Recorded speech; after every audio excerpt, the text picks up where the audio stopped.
as we get into the first part of our year, I know a lot of people are setting goals, and I think that sometimes that goal setting gets frustrating. And I felt like this Procrastinators Relief Plan would be a great way to make sure here at the start of the year that you really get on target. Now, as we go through, I actually expect that with this training, your goals may change, or at least how you think about them and structure them may change after participating today. So here's my commitment to you.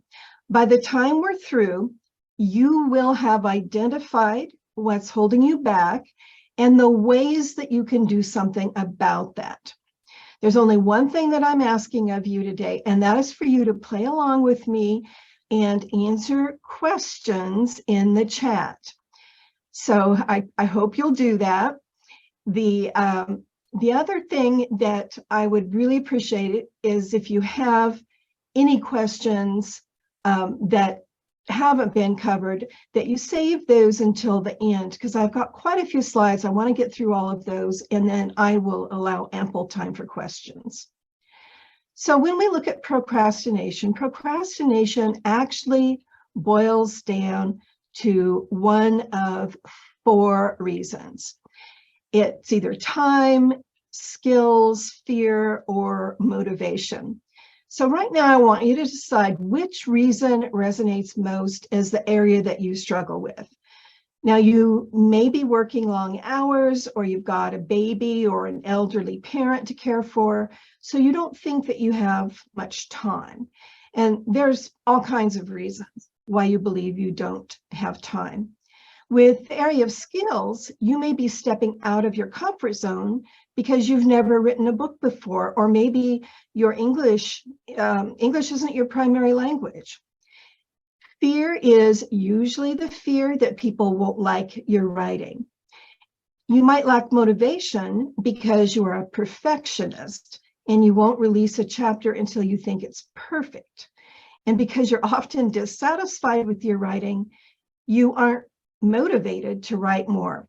We're going to circle back to the topic of perfectionism because it's a big one. So I want to take just a moment, just like 1 minute, maybe even less. I want you to write down which of these four would be your reason. And maybe there's more than one that resonates. And then I'm going to address each area in a bit and work with you to show you how to overcome anything that's stopping you. So I see fear. I like that honesty, time priorities, skill fears. Oh, thank you so much, you guys. There's a lot of, yeah, I see hello from so many nice places too. Time seems to be a real big one, motivation, all of the above, time, priorities, skill and fear, skill, motivation, all of them. Okay, thanks for answering there. So before I get into all of these areas and how to overcome them, I want you to think about something called your value metric. Your value metrics, they affect your choices and your book's timing. So an example of value metrics in relation to choices might be that you just absolutely are not willing to get up earlier every day. But you would be willing to write for half a day every Saturday, or maybe for 30 minutes twice a week, something like that. And an example of value metrics in relation to timing might be that you really want to have a book published before your 25th birthday or your 75th birthday. So there are value metrics about choices and timing, but there are also value metrics about what you want your book to do. So do you want to write a book primarily because you want to make money off the book? Do you want the accolades that come with being a published author? Do you want to express your opinion on a topic in the hope that this will change other people's thinking? Do you want to write a book that's a memoir or one that might memorialize someone else? Is it your plan to write a book to spread information about your business? So this might include things like becoming better known so you can get paid speaking gigs, or maybe to get coaching clients. Are you writing to educate? And last but not least, do you want to have books published so you can leave a legacy of some sort? It might be a legacy in terms of money from book sales, or a legacy so future relatives will know about your life. Drilling down those reasons will help you fill out your goal sheet when we come to it. So as an example of my own, the reason behind one of the books that I wrote was to do the writing with two of my granddaughters so they'd have that experience with me. A second reason for that book was to raise funds for their college accounts. So it's possible, maybe even likely, that you have more than one value metric. So make some notes right now or later on about your value metrics and which ones you relate to.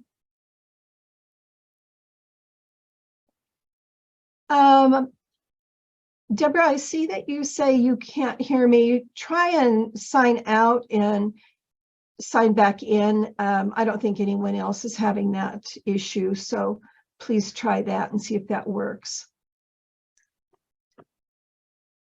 So you may have already figured out that value metrics can also include your why. Before we dig into solutions to the reason that you may not be starting or finishing your book, let's get really clear on your why.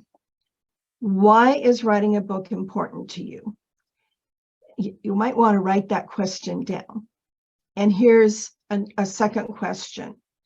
Why is it important to write it now? Now, there's lots of possibilities, and you may have more than one why. So I asked ahead of time if you would print out 2 copies of this, and I'm going to put a link in the chat as well. So if you didn't get a copy, you will have one. There we go. I'd like for you to fill out the first of the 2 copies, and we are going to circle back to this. But right now, write on your sheet, and I'd love it if you'd write it in the chat. If you're comfortable doing that, write down some of your whys.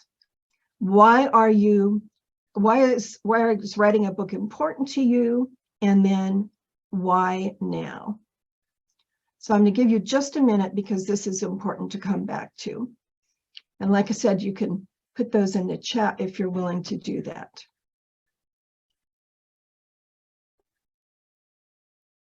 That's a good reason, Lou.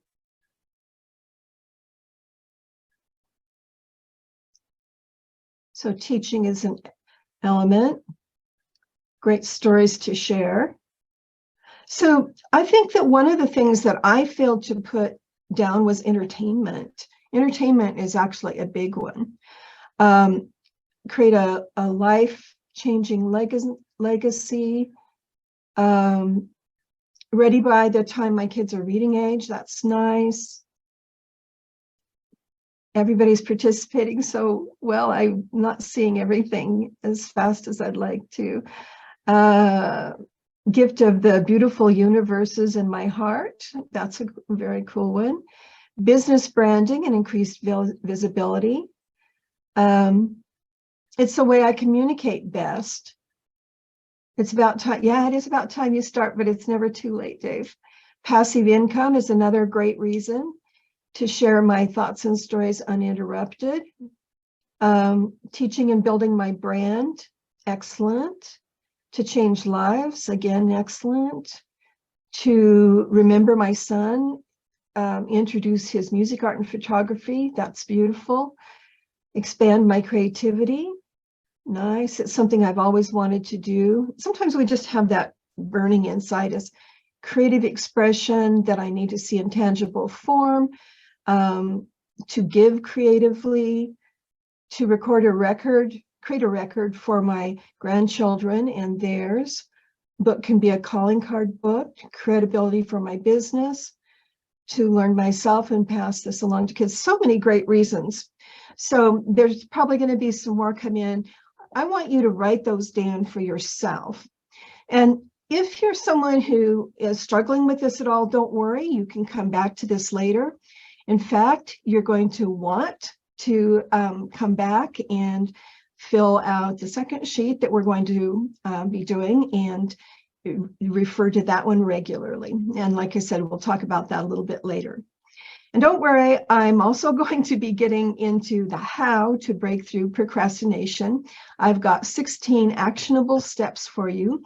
But before we get into those, let's talk a little bit about goals. So this definition of a goal from Dr. Berkman of the University of Oregon is one of my favorite definitions. Any desired outcome that wouldn't otherwise happen without you doing something. So a lot of people say they have goals and they really don't make a plan to do something.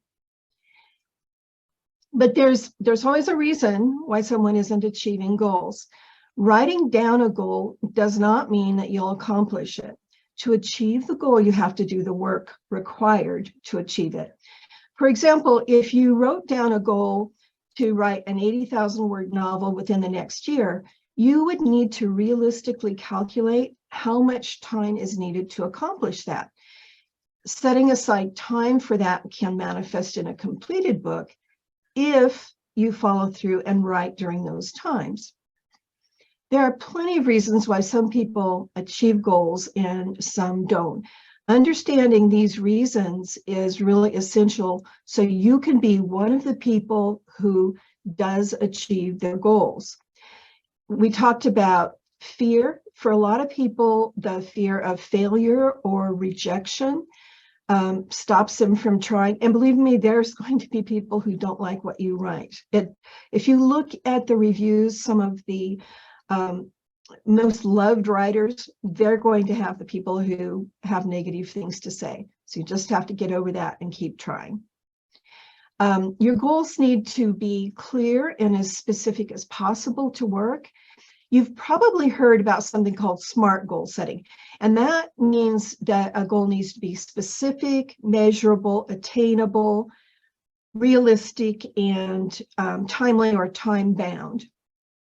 And basically, that just means that you need to know precisely what you want to accomplish, how you're going to get there, how you'll know you got there, and that it is possible to achieve your goal.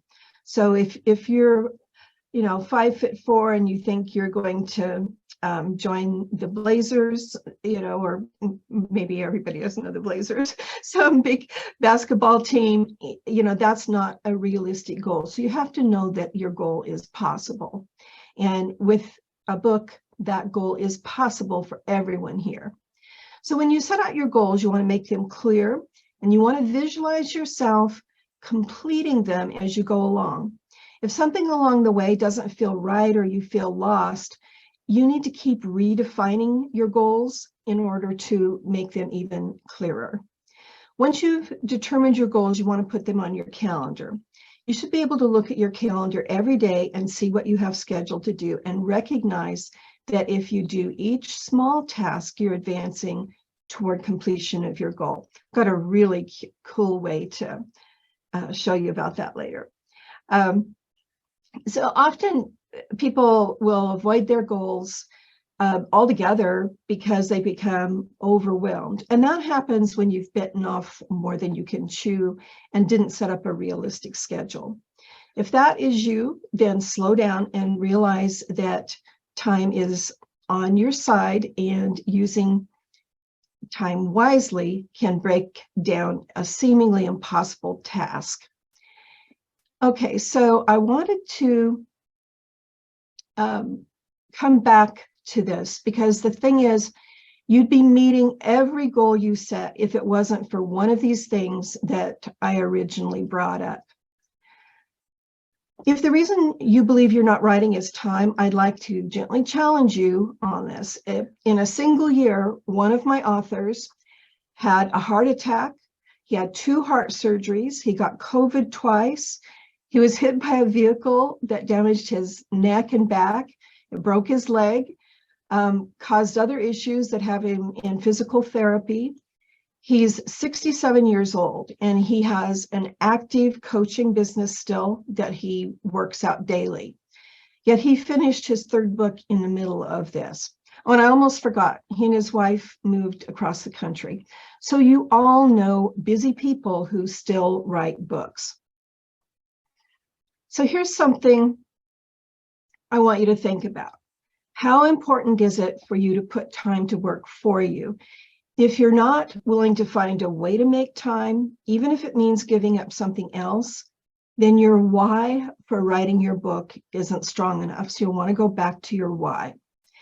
Phil Margolin is a friend of mine who's a New York Times bestselling author, and his first book was written entirely on Saturday mornings for a year. He never broke that pattern.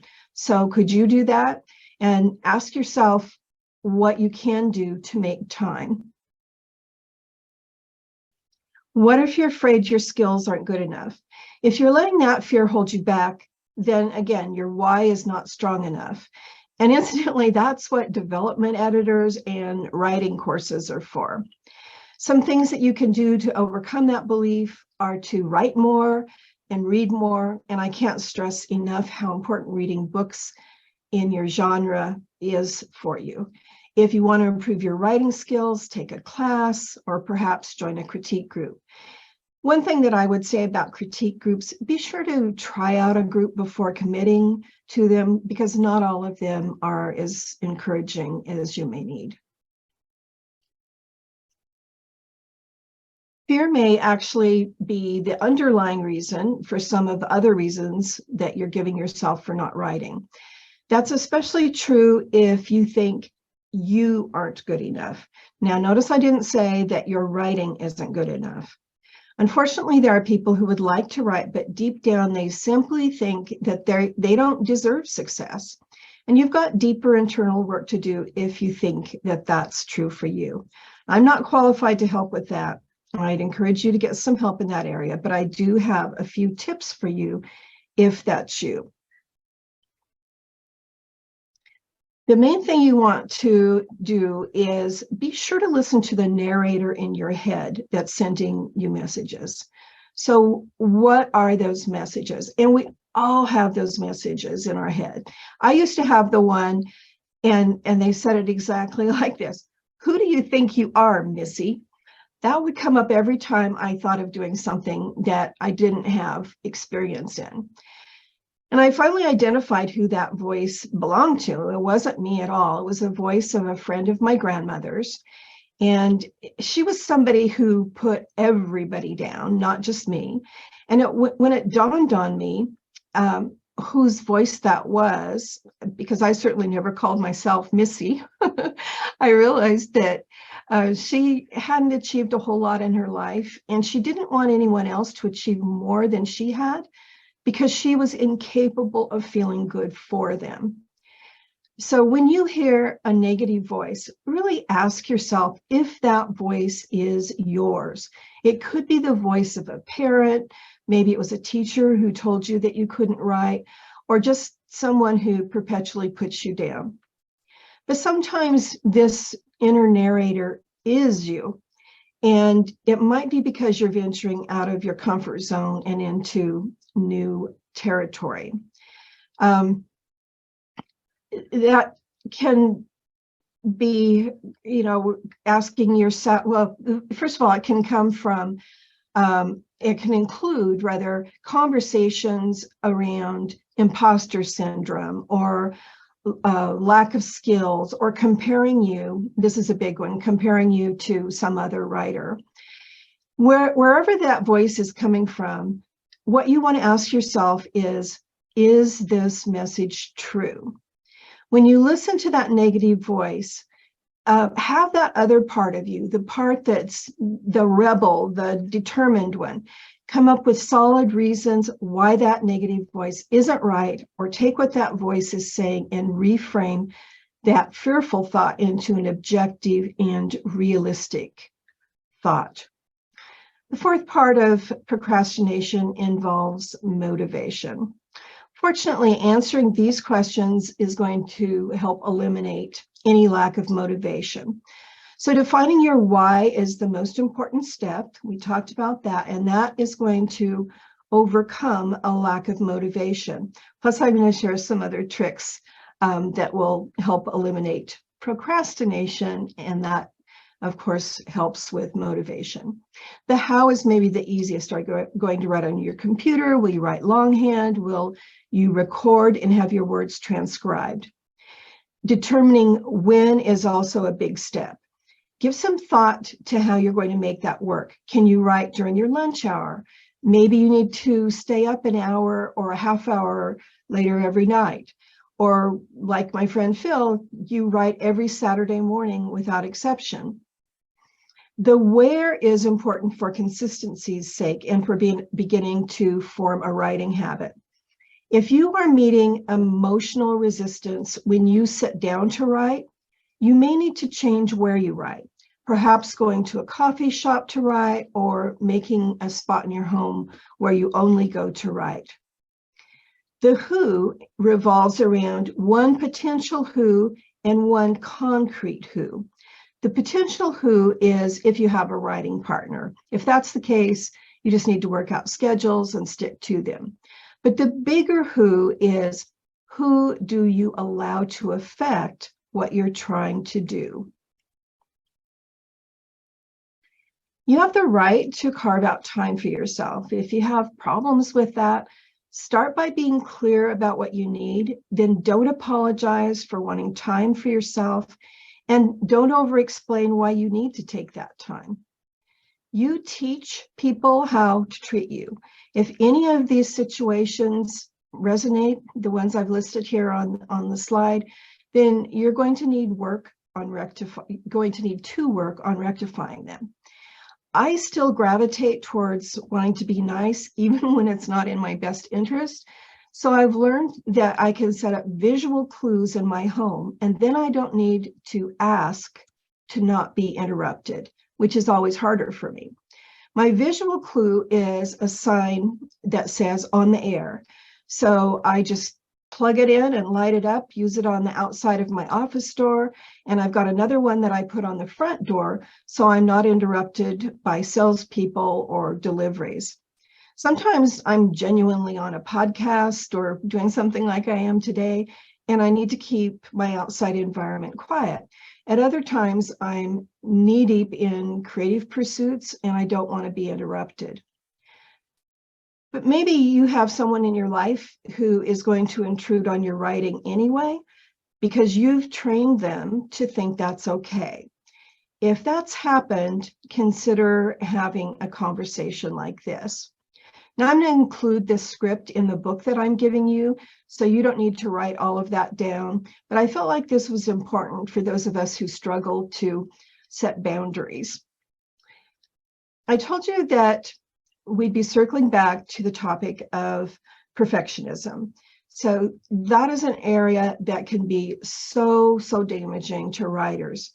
Striving for flawlessness is neither reasonable nor healthy. What I find really interesting, and it seems like it's contradictory, is that perfectionist traits can actually stem from ADHD.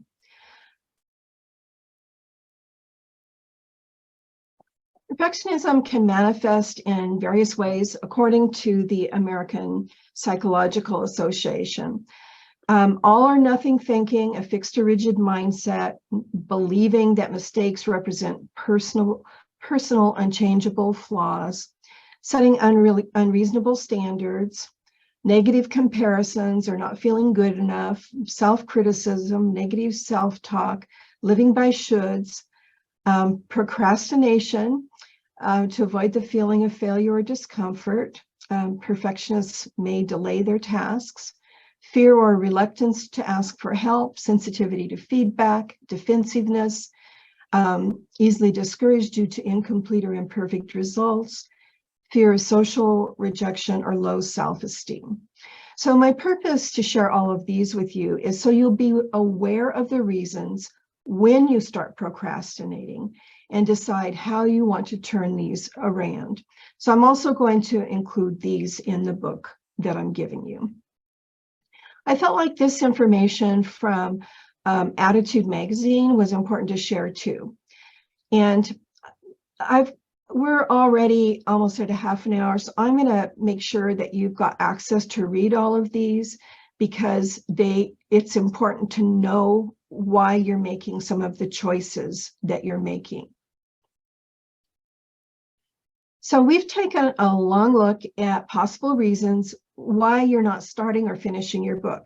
Now it's time to look at ways to overcome, get my tongue untwisted, overcome procrastination. Some of these may be things you've thought of, and others may be things that hadn't occurred to you. Either way, once you start implementing some of these tactics, I think you're going to fall in love with them and stop procrastinating. One of the first things you need to know is how many words you want to write. Just get in the ballpark for your genre. So from there, you want to determine when you want to publish. Then see how much time you've set aside each day or week. You're going to want to discover how many words you write per hour, and that could take you a few writing sessions to discover. Then when you factor in all of these, you may find that you can't finish your book in the amount of time that you've set aside, or you might discover you'll finish it faster. The important thing is now you have come up with a reasonable plan. Some people really love creating vision boards. If that's something that appeals to you, create one that represents the success you'll have with your book. I don't create a board, but I do create a temporary book cover for every book I work on, and I have that where I see it when I sit down to write.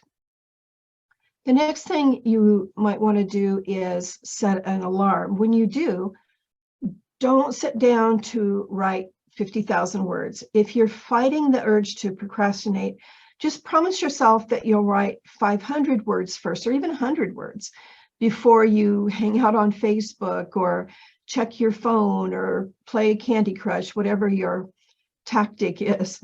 So set the time on your watch, or just get a simple kitchen timer and set it to the amount of time that you feel good, a time that you feel you can achieve. This is so important for those to break out of procrastination. Maybe you feel like you can set for 10 minutes. That's okay. Just be sure that you don't turn off the alarm without taking some kind of action. Now, I mentioned my on the air sign. You might want to have something like that if it's other people who distract you, but maybe you're easily distracted by other things. There's an easy fix for that if you are writing on your computer. There's a tool called Strict Workflow. It's a Chrome browser extension, and it just puts this little tomato timer on. You eliminate all the things that you don't want interrupting you. And then when your time's up, however much time you've set, your tomato turns green. So it's a nice little free tool. You also have to believe in yourself. You must believe that you can write and finish a book. If you know that you have trouble in this area, plan to add a few minutes on before you start writing to listen to affirmations, read a passage in a self-help book that you like, or I really like listening to podcasts. You might find some other way to empower yourself. Sometimes even reading inspirational quotes will help. It might also be a good time to check in with someone who always encourages you. This one is one of my favorites. So I was listening to a Mel Robbins podcast, and she said that she stole this idea from her daughter, and I stole it from her. So the tool that inspires her daughter is to have Post-it notes all over an area where she works. Every time she completes something, she takes down one of the notes. So I think this is just a lovely way to watch your progress. If you like this idea, you might even want to put a chapter heading on each note. You're setting yourself up for failure if your writing goal is something that's unrealistic. So if you've never spent time writing and you decide that you want to write 20,000 words a day, for example, that's unlikely to happen. You can always increase your writing goals after you establish a pattern of success. Something similar happens if you aren't realistic about what's attainable. Let's say that you say you want to have a New York Times bestseller, but you're a new writer. If you haven't mastered the craft of storytelling, that's highly unlikely. But the good news is that there are so many ways you can learn to write better and have a shot at achieving your goals when you do. If you don't have a deadline in mind, such as getting the book completed because the editor is only available during a certain window of time, for instance, then create a deadline. It might be to have a book done by your birthday, or even a time that's a little less exact, such as getting 10 chapters finished before you allow yourself to purchase something you really want or go somewhere you really want. Determine what you want your book, or not what, determine when you want your book completed, and then stick to that time. Once you decide on a time, write that on your calendar and do everything in your power to keep that time consistent. If at first you just sit there and don't feel like you have anything to write, then just sit quietly and think. Don't do anything else. Eventually the words will come. There's a saying that I've quoted for years, and it's called PBIC. And PBIC stands for put, butt, and chair. So being true to yourself means getting to that spot where you write, even if you don't do much writing that day. Creating your schedule ahead of time is going to give you a visual plan of action, and you know what you need to do each day before the day even starts. So there can be roadblocks along the way, but at least if you write things down and have that plan, then you can get yourself right back on the right path. If you haven't been achieving your writing goals, and I assume a lot of you, maybe all of you haven't since you're here, then start with baby steps. You want to set a time to write, and then write, even if it's only 5 or 10 minutes. While steps like that may sound too easy, those are the tiny goals that help your brain tell you that you can do this. You can build on these. And so telling yourself that you'll only write for 5 minutes is a sure way to beat procrastination. Start to recognize that negative voice that we talked about and tell it to stop. Find a way to replace those negative thoughts. And if you're not accomplishing that, come back to the book that I'm going to give you and get yourself anchored in your possibilities again. Ideally, if your why is strong enough, you don't need a whole lot of motivation to achieve your ultimate goals. However, we all have some rough days, and when those days happen, we need a little push to keep going. So an excellent way to structure this is to set up rewards after each goal is accomplished. Maybe you reward yourself after you've written 1 chapter, or maybe you both literally and figuratively pat yourself on the back after you've written 20,000 words. So determine for yourself what would feel like an achievement and write that down. And remember, this is what it feels like to you, not to anyone else. Some small rewards might be stopping after 500 words and just taking a walk in your garden. And bigger rewards can take many forms, but just make sure to create something that you look forward to. Having a solid accountability partner can be a real asset. Be careful that you don't connect with an excuse giver. That type of person usually has a pattern. For me, if a person makes excuses more than once, it really puts my guard up. And you don't want to be the kind of person who makes excuses either. And if you do run into someone like that, it's okay to move on and find a different person to be your accountability partner.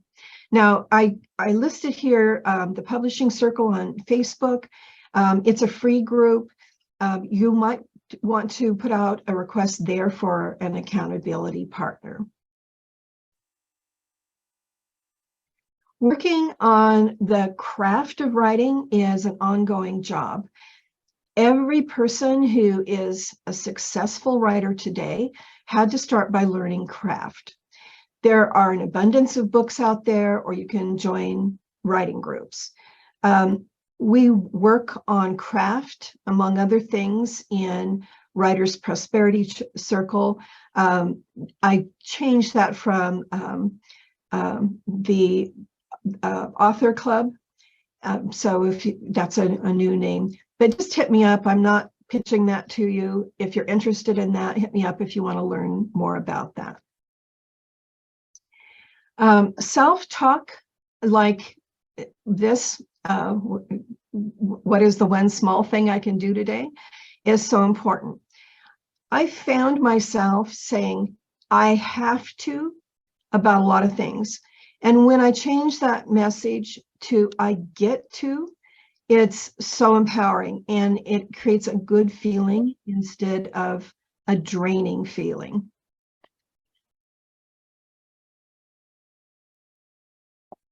There's some what I call tickets to success. First of all, ask yourself if you're finding a reason not to write. You want to just be really honest with yourself about that. You want to know your why. You want to see yourself succeed. You want to visualize your success before you get your coffee or doing the other things that you do to start your morning. You want to set many goals. And that's M-I-N-I, not M-A-N-Y. And instead of planning for the entire year, if that feels intimidating right now, plan for a week and then plan the next. Above all, I don't want things to feel overwhelming to you. Then set visual clues instead of thinking you'll do something. So the examples were the Post-it notes. An auditory clue is the alarm. Maybe it's a call from a friend, something that's immediately in front of your face. So tape a note to your mirror, put your writing journal next to your tea bags, whatever it is that will remind you. And I already mentioned the auditory clues. Then you also need to remove your temptations. What do you do instead of sitting down to write? So figure out what that is. And we're all going to we'll probably have some similarities, but we're going to have some differences too. And then, just see where your resistance is coming from. Create a relevant affirmation for yourself. And then ask yourself, if I never achieve this, and this is an important one for you as a writer, if I never achieved this, would I be happy with that choice? And then a lot of, especially on some of the writing podcasts, they'll say, just get up an hour early. Well, I'm not willing to get up an hour earlier. I prefer to work later. So understand your internal clock and don't fight against it. And then again, create a plan. So remember I told you that we would circle back to this. So after everything you've learned, what would your goal be now? And instead of some pie in the sky goal, I hope that you will write something like, take a half day every Thursday to write, or meet or exceed 100 words a day. Your goal should be something you know you can achieve. It's so important that your first few milestones are easy to achieve. So the second version of the sheet, the one that I want you to fill out now or when you have time, is the one that you want to refer to ideally every day. And if you did fill out the first sheet with a goal, let me know in the chat if the second sheet varies significantly from that first sheet.